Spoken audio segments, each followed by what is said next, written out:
अगदी तुम्हाला साधना जरी करायची असेल तरीही या प्राणशक्तीची आवश्यकता असते. कशासाठी? तर प्राणाचं स्वरूप वैशिष्ट्यपूर्ण आहे.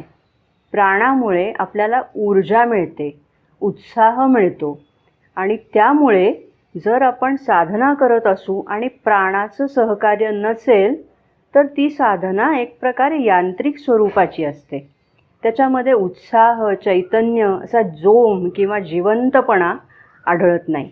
म्हणजे आता ठीक आहे, दररोज 4 वाजता ध्यानाला बसायचं आहे का? ठीक आहे, बसूया असं म्हणून एक प्रकारे यांत्रिकपणाने ते काम केलं जातं. पण तेच खरोखर प्राणशक्तीचं सहकार्य जर त्याला लाभलेलं असेल, त्या प्राणाला जर हे पटलेलं असेल की नाही मला हे ध्यान कशासाठी करायचं आहे, तर त्या प्राणाचं सहकार्य त्या साधनेला मिळतं आणि मग अक्षरशः कोणतीही गोष्ट त्याच्यासाठी अशक्य नाही असं एक प्रकारे प्राणाचं स्वरूप आहे. या प्राणाचं सहकार्य किती आवश्यक आहे यासंबंधी एक सुंदर वचन आहे, ते आपण विचारात घेऊया. With the collaboration of vital no realization seems impossible, no transformation इम्प्रॅक्टिकेबल.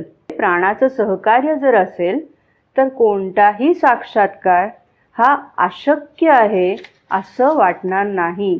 कोणतंही रूपांतरण हे अव्यवहार्य वाटणार नाही, कारण तिथे प्राणाची जोड मिळालेली असेल. म्हणजे उत्साह, जोम आणि अशक्य ते शक्य करिता सायास, अगदी अशा प्रकारचं सामर्थ्य या प्राणामध्ये असतं.